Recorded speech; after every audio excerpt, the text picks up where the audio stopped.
La dottoressa Elisabetta De Strobel, Art Director e Interior Designer, che entriamo subito in argomento, britannico, CEO, che vorrebbe dire Chief Executive Officer, credo, dello studio Terzo Millennio, vi risparmio il seguito che dovrebbe essere Innovative Communication Lab, eccetera, eccetera, si occupa di comunicazione strategica, questo è il punto, è l'anima, se ho ben capito da quando l'ho incontrata, da quello che ho letto di questo progetto, elabora abitualmente questi progetti di comunicazione strategica per aziende e progetti di innovazione legati non solo al territorio ma anche all'internazionalizzazione dei brand, e le hanno affidato stavolta il brand di Verona, che è una bella responsabilità. Sentiamo cosa ha da dirci.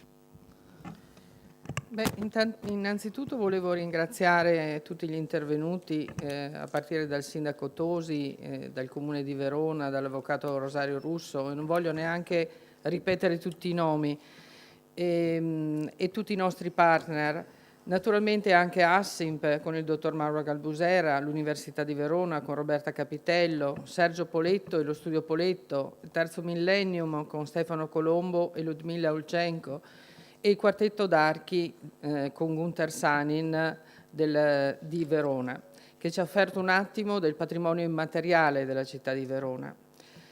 Quindi buongiorno a tutti e grazie. Siamo contenti che si sia accesa una scintilla di curiosità in voi, e visto che siamo solo all'inizio di un percorso, mi auguro che insieme si possa progredire per raggiungere l'obiettivo che vorremmo colpire: brandizzare con un'unica regia Verona e il suo territorio e far diventare Verona una smart land.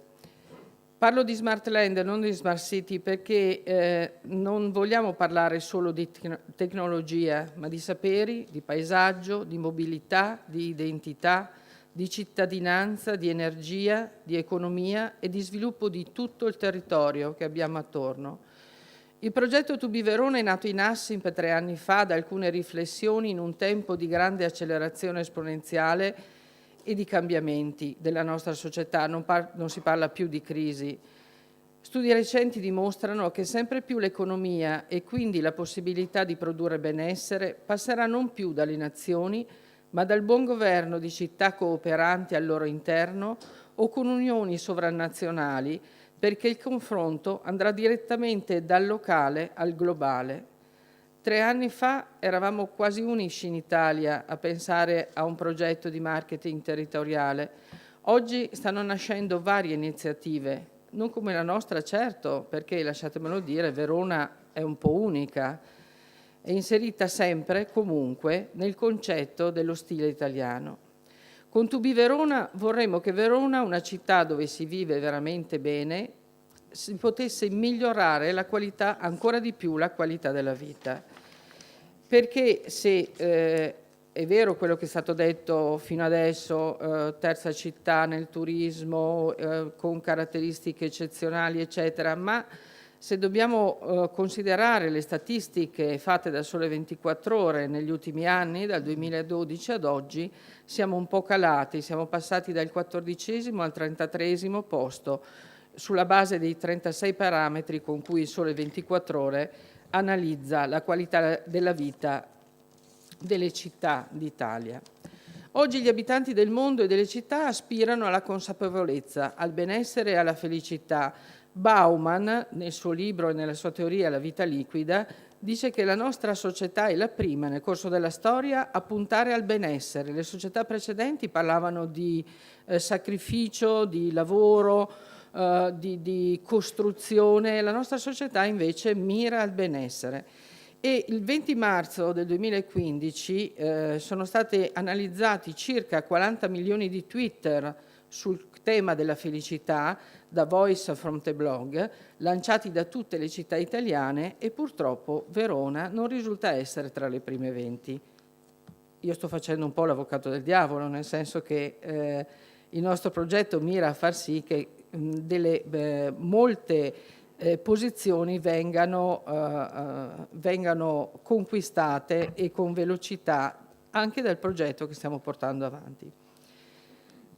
A Verona si può dire che si mangia bene a tutti i livelli. Abbiamo usato questo termine in senso metaforico: arte, storia, eventi, business e territorio, l'abbiamo imparato dall'Expo. Tutti questi straordinari ingredienti però a Verona vengono ancora comunicati a volte in modo indipendente l'una dall'altro, creando non sempre un'immagine univoca, a volte un'immagine un po' confusa, che fa percepire la mancanza ancora di una strategia e a volte anche con un po' di litigiosità, perché c'è una sorta di iperprotettività di singole realtà che agiscono sul territorio. Quindi, con il contributo scientifico di un'indagine sul percepito di Verona del mondo, organizzata in 7 lingue dall'Università di Verona, e un joint project di cui sentiremo i risultati durante la mattinata, abbiamo progettato l'idea di varcare i limiti individuali dei singoli componenti della nostra città e abbiamo voluto mettere tutti insieme per creare non solo un progetto turistico, ma un'identità competitiva vera e profonda che parli e coinvolga cittadini, forze sociali e forze economiche. Ogni città e ogni territorio deve competere con un mondo globale ed essere sempre più consapevole dei propri punti di forza, a cominciare dal patrimonio materiale ed immateriale e dall'innovazione, elementi che devono emergere ed essere conosciuti, riconosciuti e valorizzati singolarmente e nel loro complesso. Quando parliamo di innovazione vogliamo evidenziare non solo nuove tecnologie tipo la banda larga, a Verona basterebbe in certe zone, a Verona e nel suo territorio basterebbe molto meno. L'innovazione è un processo culturale che coinvolge tutto e tutti ed è una vera trasformazione che pone le basi per il nostro futuro. L'Università di Verona oggi sta raccontando in Piazza Dante alcune delle sue innovazioni che hanno dato origine a progetti di business, a percorsi di business. Per esempio c'è il laboratorio di ingegneria chimica, proprio in Piazza Dante, che racconta come con le biotecnologie sta per raggiungere la massima efficienza nel recupero delle acque reflue. Voglio ricordare anche che l'Università di Verona, sempre dall'analisi del Sole 24 Ore, è risultata prima tra le università statali italiane quest'anno. Anche l'Unione Europea, guardando al futuro, considera l'innovazione come un'unica via per stimolare la crescita e per creare posti di lavoro. Sappiamo tutti che le aziende manifatturiere oggi migliorano immagini grazie alla robotica, ma creano anche nuovi disoccupati. Invece, come dice Enrico Moretti dell'Università di Berkeley, un nuovo assunto nel settore dell'innovazione può generare 5 posti di lavoro nei settori di lavoro tradizionali.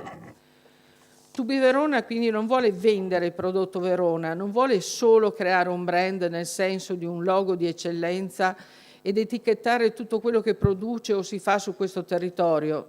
To Be Verona vuole iniziare un processo di brandizzazione di questa città, trasformarla in un luogo altamente attrattivo anche per investimenti che arrivano da fuori, dall'estero, presentando Verona come un networking con un'immagine forte, semplice e unitaria, una grande opportunità legata alla creatività e all'ingegno.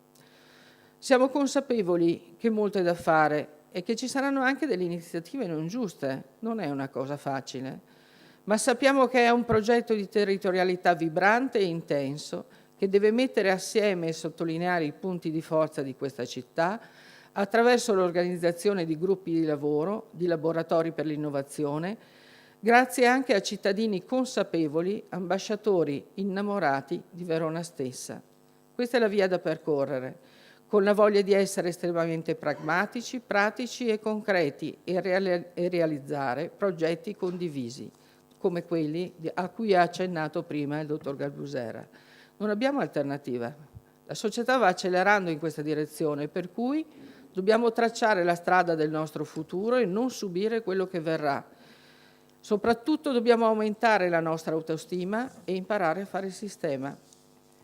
Questa città deve diventare un brand di riferimento in Italia e, perché no, anche nel mondo. Deve essere scelta come meta turistica, non più essere un passaggio tra Milano e Venezia, e deve valorizzare ciò che produce futuro. Questo è il significato del primo forum. Coinvolgere la città con uno spazio-tempo dedicato a capire perché è strategico e fondamentale brandizzare Verona. Grazie quindi a Francesco Morace, Anna Maria Milesi e Nicoletta Iacobacci, che ci aiuteranno a capire questa mattina la straordinarietà di Verona e la necessità di avviare buone pratiche di marketing territoriale.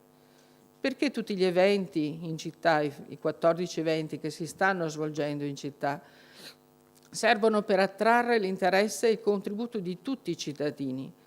Tutti devono rendersi migliori, come dice Simon Heynold, che è un'autorità mondiale sulla gestione e la reputazione delle varie nazioni nel mondo, e lavorare per ottenere profonda attenzione sulla nostra città, che deve far emergere l'innovazione ed attirare innovatori.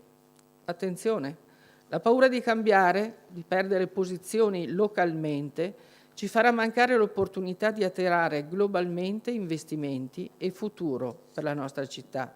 Quindi il nostro compito è iniziare da oggi. Il percorso sarà intriso anche di errori, che però saranno sempre utili, sempre collaboranti, per orientare e non subire il nostro futuro.